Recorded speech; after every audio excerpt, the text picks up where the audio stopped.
I think you're too nice. I think we need to start some beef. We need to start some To beef make with some like, drama. yeah, just Okay. call someone out, one of the other like younger country stars. Just start like head to head because conflict creates views. Like You people are gonna know, pick a side. any press is good press, is what they say. You name the person, I will bring an army at them. I will. Oh no. You can mobilize me as much as you want. No. I'm ready to go. So just say the word. If someone crosses you or anything, we're ready to Done. go. We're ready Done. to go. Okay. All right, Just I'll keep you posted. yeah. Hello everyone and welcome back to the People Person podcast presented by Good Time Media. I am your host Wyatt Metzger as always, and today is the long awaited return of the superstar herself. Miss Erin Kinsey is back finally, almost 2 years removed from the first interview. Thanks for joining me today, Erin. How you been? I've been good. Thanks for having me. I know it's fun to circle back around and talk. I've been following you for last 2 years too, so it's fun to see everything that's happened. I was gonna say, yeah, we've come a long way in 2 years. Oh yeah. The last time I was on this laptop actually, and I was in my bedroom. So No longer. now we have a studio, and then you, on the other hand, have performed at Grand Ole Opry. You've been on tour. You've really at that point you hadn't released music yet. When we Oh my met, gosh. crazy. It's crazy to think about. And now I would like to personally thank you for this. I'm gonna give you credit. I'm here because of you. Oh Uh, heck no. if you wanna say it back and like maybe I did that to Oh you, you're yeah. well. Yeah. Yeah. Exactly. I would not be where I am today without you. Absolutely. You know And I what? yeah, We DM on Instagram all the freaking time. Like we have stayed in touch. It's awesome. I love it. it's great. Yeah, I will take full responsibility for everything you do from here Damn. on out. So just know I'm gonna take credit for that. Yeah, as you should. As you should. And anything that happens with you, I'll take credit for it. Perfect. There we go. We just As long gas as each it's other the up. yin and the yang, it doesn't matter. Exactly. Now, I don't know where to start with this, but I'll start most recently. You've been on tour, or you were on tour with Dylan Scott. Yes. And be honest with me, how exhausting is that? Is tour that lifestyle? It looks So tiring. it was. It was. I did two tours this last fall and I did one fly dates that were like, we flew everywhere. Like we did two shows in California, like LA and Fresno. So we drove to those. But besides that, they were all fly dates and those were exhausting. I did not know that you could board a plane at 4:30 in the morning, but oh, how you can. And they will check your bags at 4, and the coffee places will not be open, and it will look like a ghost town, and you will be boarding a plane and have a show that night.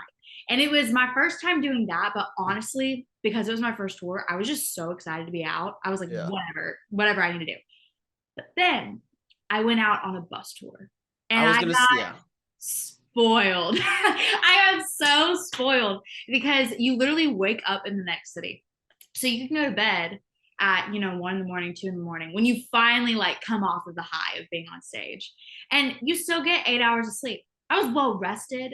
I was, thriving. I was going to local coffee shops. It was completely different than the Dylan Scott tour where it was just like, going all out every day. It was relaxed. It was crazy. But so you preferred the bus lifestyle than I flying? did. I did. That's interesting. I feel like that would be the opposite. I feel like I would hate like being locked up in that bus. Did you sleep on the You you would slept on the think. bus every night? Yeah. Oh yeah. Like I slept like a baby.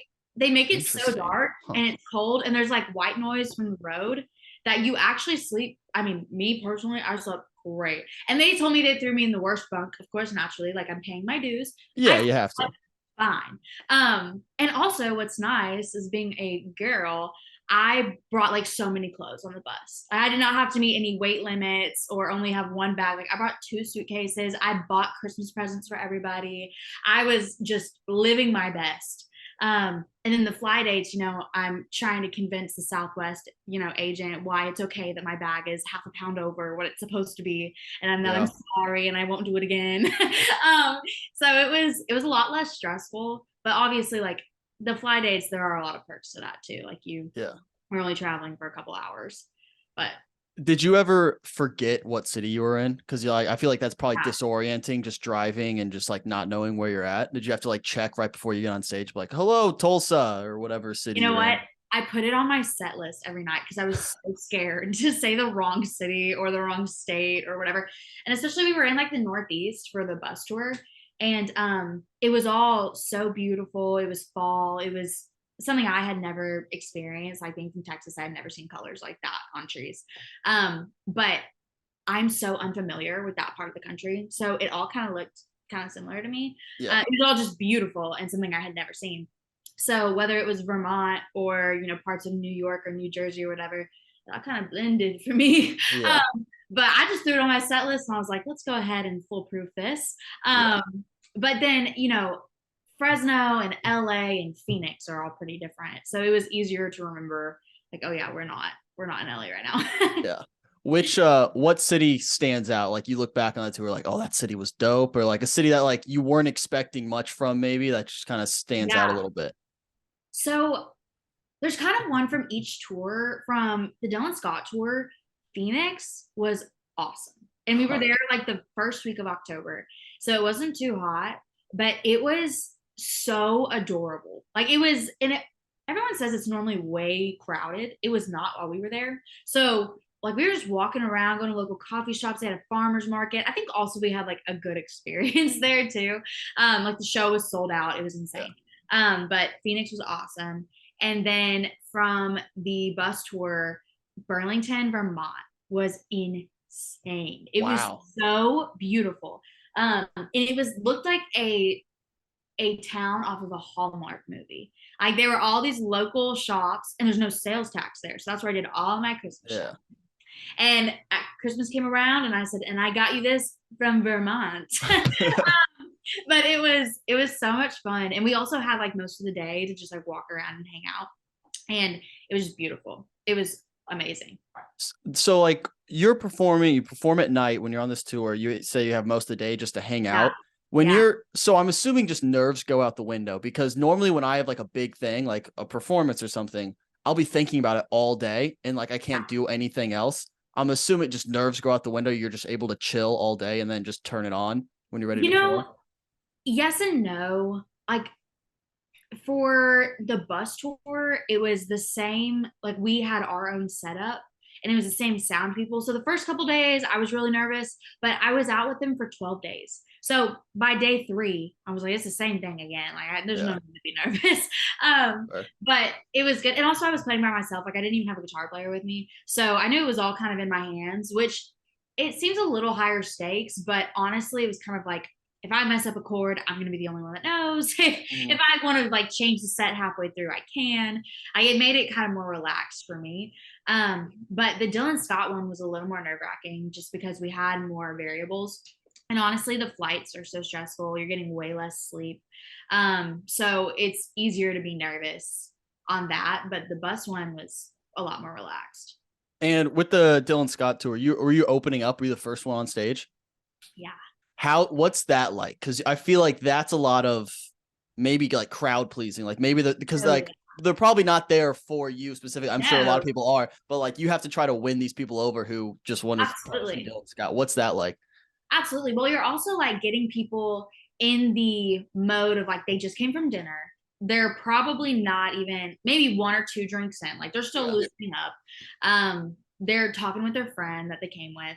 Like they're not in show mode. And the job of the opener is to get everybody in show mode, like ready to just party. So it's definitely like you're transitioning with the crowd, but it was a really fun challenge, honestly. And especially with Dylan Scott, a lot of his audience was my audience too. Like they connected with the music and knew like Just Drive and some of like the songs that had been on bigger playlists. So they're very welcoming and sweet, but it was definitely like getting everybody like, okay, we're getting ready to party and I'm going to try to take you there in 25 minutes. Yeah, I feel like that's a tough job, like whether you're opening up for anything, like musician, comedian, anything, because like you want to win these people over, but also you have to realize like, oh, like I can't outshine that person either because it's like there too. It's like that's a weird balance, I feel like. Yeah. And I think opening up for somebody like Dylan, he's so good. He's had 3 or 4 number ones at this point. Like everyone knows all the words to all of his songs, so you don't have to worry about outshining him because you're not going to. But it is fun to like then no, you're not going to cross that bar, so you don't have to hold back at all. Like you can literally give it your all. So it was really cool to just, try different songs out every night and see what connected, see what didn't, see what connected in like certain parts of the country and what didn't. Yeah. And it makes sense that people in, the Northeast would connect with different songs than people in California. But you think about that and having the time and the, planning ahead enoughness to be able to implement that is important. That makes sense. Now, I have an idea about tours and concerts in general that I feel like should pick up Okay. some steam here. All right. What are your thoughts on doing like a morning tour? Like I'm talking you perform at 8 a.m. before people go to work, because concerts have always been at night. It's always been a Yes. night thing. What if Yes. it's like, I feel like country music's the way to go. It's the right vibe. It could work. Okay. You like, I grab my coffee, I go to the show at 8 a.m. and just kind of vibe out. It's not like a big party. It's just vibe out to Be in like the a right concert. mindset. And then I go to work that day and everyone's like, why are you in such a good mood? I went to a concert this morning. Like, that's awesome. Yeah. It's a little niche market that I feel like has some steam. I honestly don't think that's the worst idea. I think that like there's been times where I've been brought in to like play for a company or Yeah. for like a radio station or something like that, and it's typically in the morning. And they bring in breakfast for everybody, and I just sit there and talk everybody's ear off and sing a little bit. And it does feel like it kind of sets the vibe for the day of like we're gonna have a good Yeah. day. It's special. So I don't know why you couldn't do that for a bigger group. It's That's almost what, like a version of church. Like you go, yeah. you get in the right mindset, and then you go through your week. But this is like Yeah. a version of that. And then I, like I like it. the whole day, I'll just be like humming your songs and it'll stick with me longer. Cause Yeah. after a concert, I go home, I go to bed, I wake up the next morning, new day, blank slate. New day, blank slate. I want to sit in it for a little bit. Some little Yeah. morning. That's a good one. I'm just throwing that out there to anyone, the higher ups listening right now. Oh yeah. I know I'm Morning. gonna cut this out, like this little section, and send Yeah. it to my agency and go do with this what you will, but you can't say it doesn't make sense. And I don't need any residual checks or anything. Just run with the idea. I just want to see you shine. I want that. Oh wow, thank you. Of Well, and then course. you can just take credit for my entire career, which you already Yeah. established though. So it's Yeah. fine. I'll take even more credit for this morning tour too. I want Yeah. backstage Yeah. passes. I'll be there every single Of course. morning. Perfect. Of course. Well, you get backstage or whatever you want anytime. Oh, how was did you performed in Indy, right? In Indianapolis. Oh yes. Yes. How'd my people treat you? So good. We had so much fun. Don't pretend you don't remember. You don't remember. It was I think we played at Valparaiso. You played at Valpo? Valpo, okay, Oh, sure. sorry. Valparaiso, yes. But I feel like that's like north of Indianapolis, if I remember. Interesting. Exactly where all of this lies because I missed a year of high school. And in moments like this, I feel that. But I know that we were in Indiana, and it was actually so much fun. It was like a college town, kind of, right? Yeah, it's a college town. Yeah, it was awesome. Good. I'm glad my people treated you well. That's good. Oh yeah, of course. Have you forgotten any words yet on stage? Have you had a big slip up yet? Oh yeah, for sure. What's the worst one? Honestly, every time I just lean into the songwriter part and I'm like, cool, we're gonna make this rhyme. We don't know where it's going, who knows? So I feel like my most like the thing I can do that no one would really notice is sometimes I'll like accidentally do the second verse first or the first verse again or something like that. And typically we'll get grace. But there's been some times where it's been bad enough. Like actually just the other day I was playing Fishing in the Dark and like just for fun, it was an office show. And I started the second verse and butchered it. And with that, you can't get away with that. So we just stopped.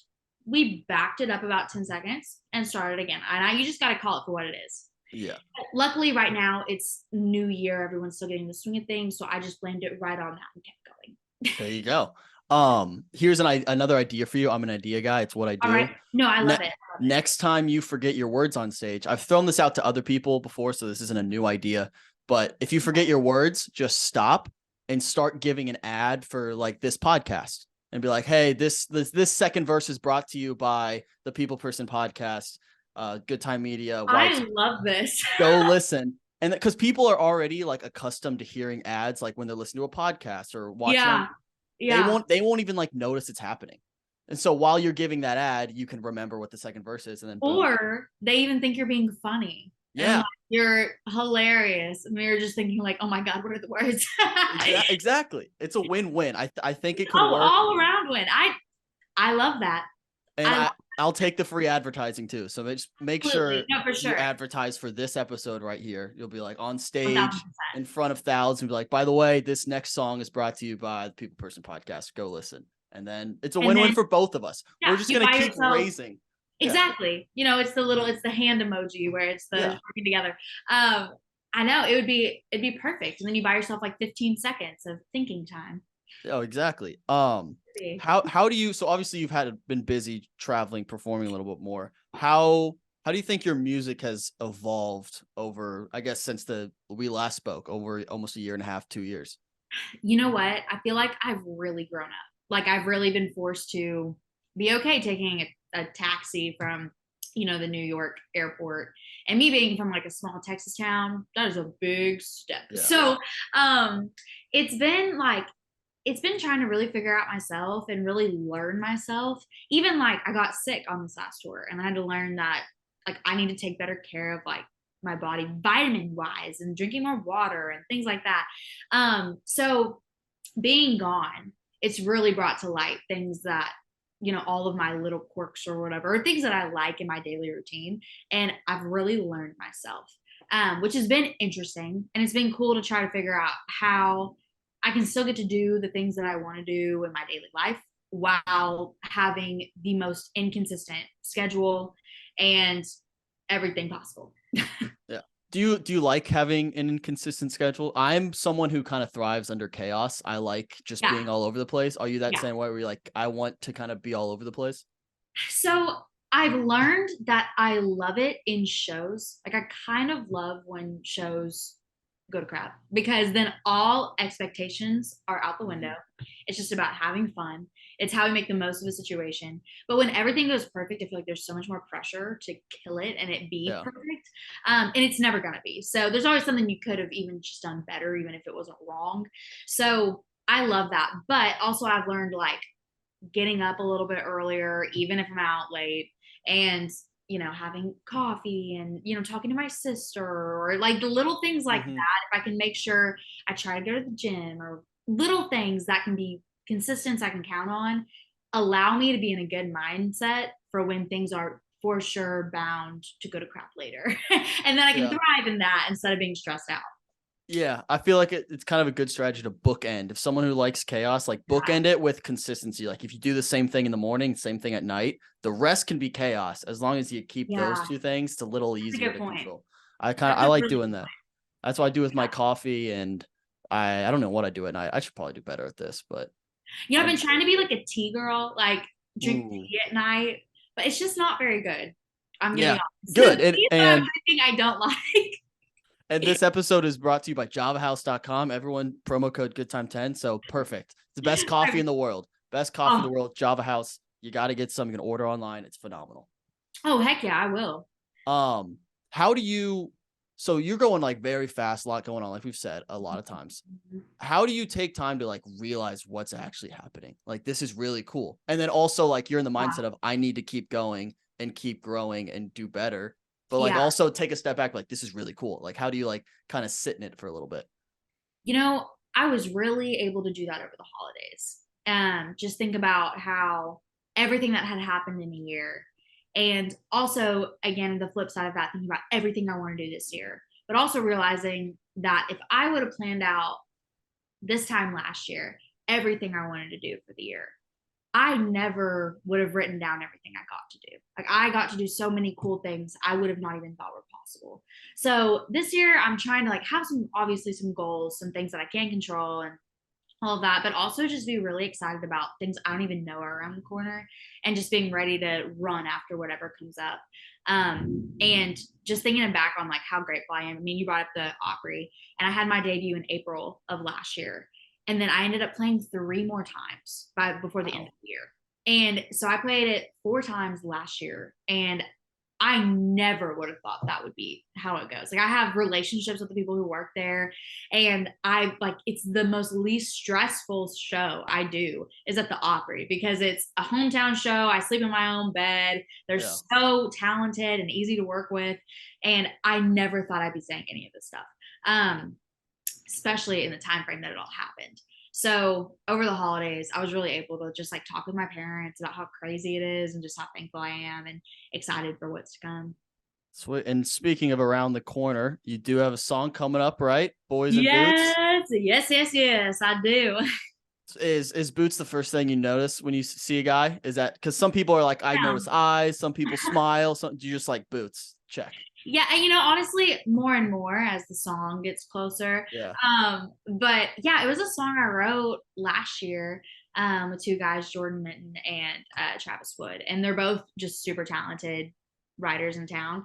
And it was our first write, the three of us. And Jordan's on my publishing company, so I like wanted to show up and show out because I was signed after he was.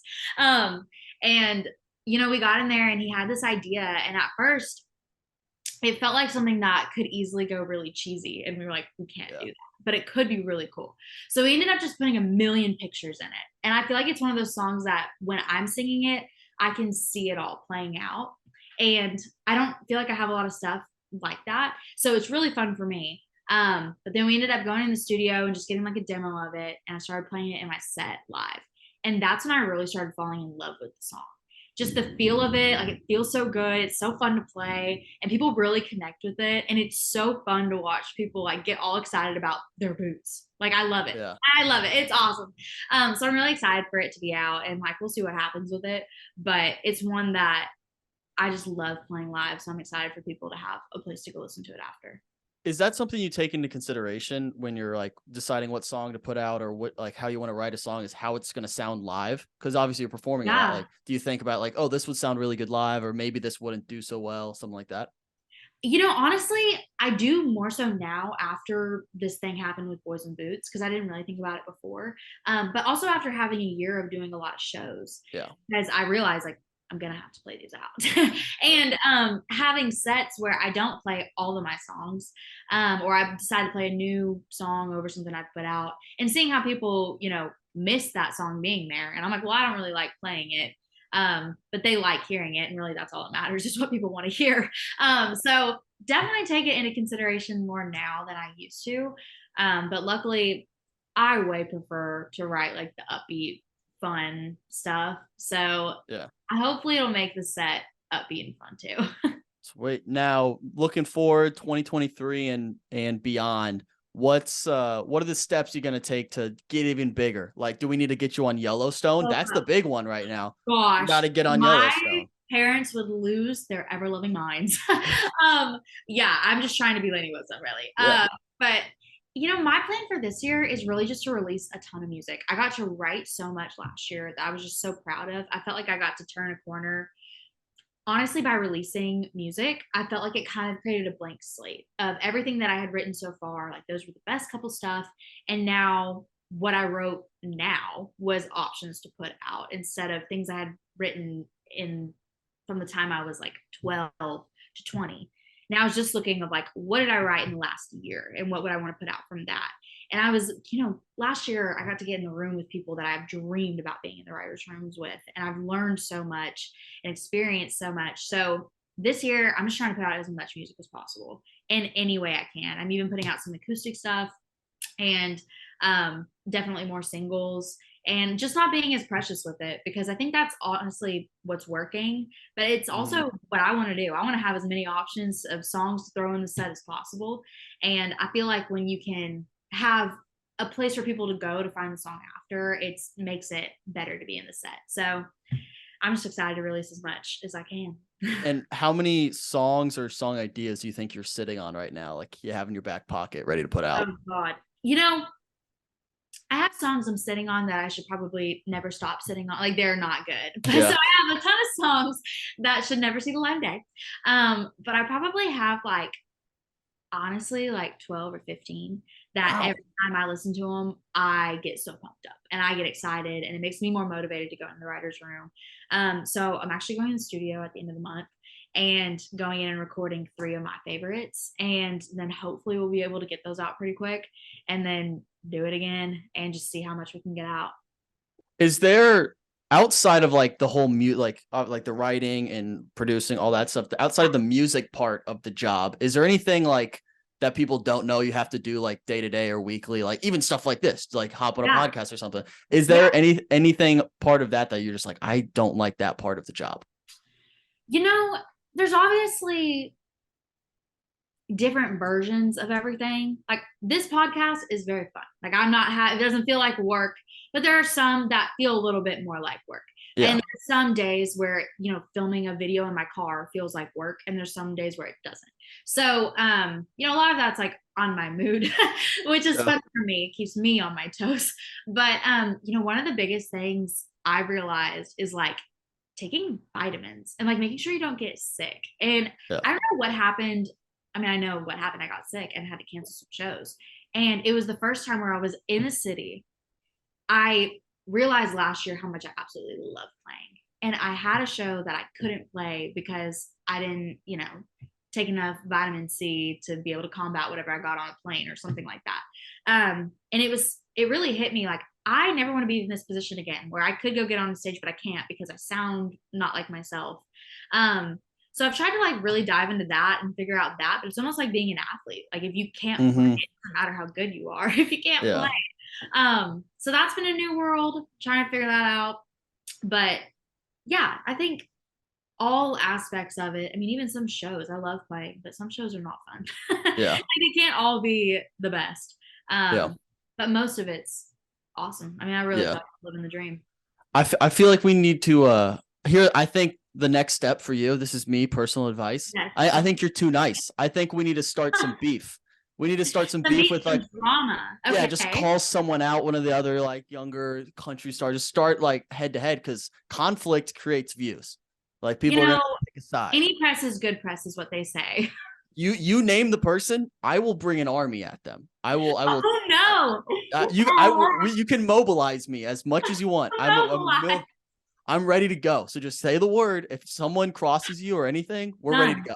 We're ready to go. Okay. All right. I'll keep you posted. Yeah. Just let me know. Quick DM and it's no questions asked. It's over. Just send a name and we will attack. We'll be nice about it, but we'll take them down slow and steady.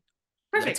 You have my word. You have my word. 100%. That's a nice thing to have in my back pocket. Like I just know that should anyone cross me, I have a plan to make sure that they are taken down. I love that. I can say like a comfort. Oh, of course. Yeah. We're just in your back pocket whenever you need us. Absolutely perfect. A few more questions for you. Just kind of random. Do you have a favorite lyric you've ever written? I don't know if I have only one, but there's certain songs I'm really proud of. And I think one that I'm definitely proud of is Reason for Leaving, which came out last fall. Mm-hmm. And it was a song that was hard for me to write. And it was a song that was even harder for me to put out, but it was one that was very honest. And, Just Drive was very honest to me. Like I have a 4Runner sitting in the driveway right out there. But it was not hard to be honest about it. It was nothing, deep, dark secrets or feelings that I felt. And Reason for Leaving was one of the first times that I was writing a song that I genuinely didn't know if anyone else would ever relate to it because it felt so specific. And so I was proud of the way that we, wrote the verses and wrote the chorus and the way that it turns and all the stuff. But I was really proud of us for being honest about it instead of doing what we thought would be more commercial, because I think it ended up relating to people at a much deeper level because of how honest we were, even though it was a harder co-writing session. So I'm proud of that one. Yeah, I feel like that's kind of what people are drawn to now, like very specific, honest lyric. Like I listen to a lot of like Noah Kahan, Zach Bryan, like those are like my guys. I get to see Noah. I don't know if you listen to Noah Kahan at all. Oh yeah. I get to see him again in like 3 weeks in India. Oh, heck yeah. Very excited for that. But like he wrote a whole song about like Vermont. Like no one knows anything about Vermont. But like everyone is drawn to it. I think it's just you can appreciate that honesty. So I can see that. Yeah. And getting very detailed. One of my favorite girls is Lizzie McAlpine. And she is very like she takes a moment of time and turns it into a 3.5 minute song. And I think I've been trying to do that more and more. Of just getting really specific, doing the thing where you paint the picture, because it really makes people feel something.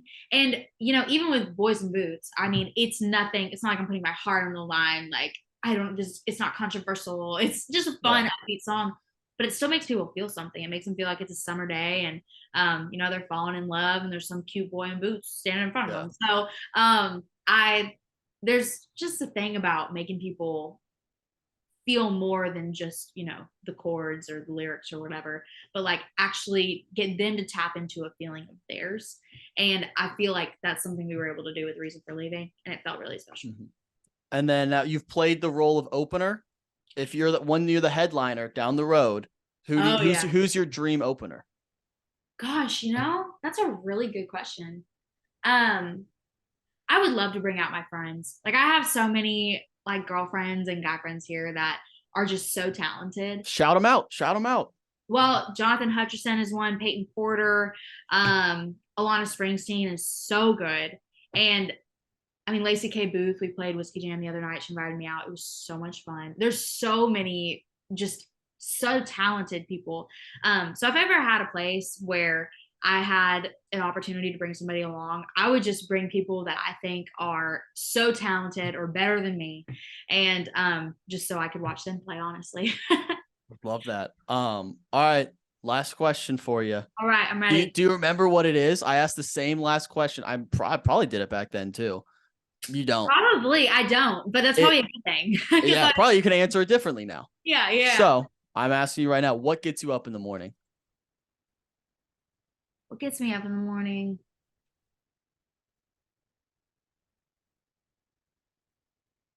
You know, I think right now it's just knowing that I'm going to get to do what I love. Like, I am so in love with my job. And like, that sounds so toxic, but I just feel so grateful to like get to go do something that really isn't a job, but I somehow get to live off of it. And especially like I have a younger sister who's picking out like what college she's going to go to and what medical path she's going to go down. And she's so smart and she should do that. And she's excited about it. But to me, I just know that if that was the route I would have taken, I would have not been happy there. So I think like knowing that I'm getting to do what I love and just not wanting to waste that opportunity and not just be able to take it for granted in every way I can. Sweet. Now I can't wait. Hopefully I asked it last time. I'm going to like line them up and see if the answer. I hope the answer is like, you know, like that Billie Eilish, like Vanity Fair.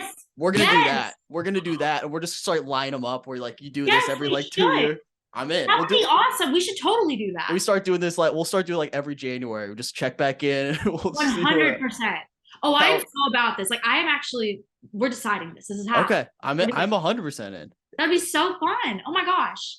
Sweet. That's awesome. That's actually a great idea. Look at this. Idea guy strikes again. Look at us. Look at us. Here we go. Genius strikes. I love it. Well, that's all I have for you. Congrats on everything. Really, it's been really cool to see. Obviously, like from afar, just seeing all the cool stuff you're doing. So I'm really excited. Same to you. Like y'all are just killing it. And thank you. I just love the way y'all do what you do. It is so, it's special and it feels so real and honest and just like you're in the living room. And I love it. Thank you. I appreciate that a lot. Well, I'm looking forward to 2023 for both of us now. And then we'll check back in next year and see where we're at. Oh yeah, absolutely.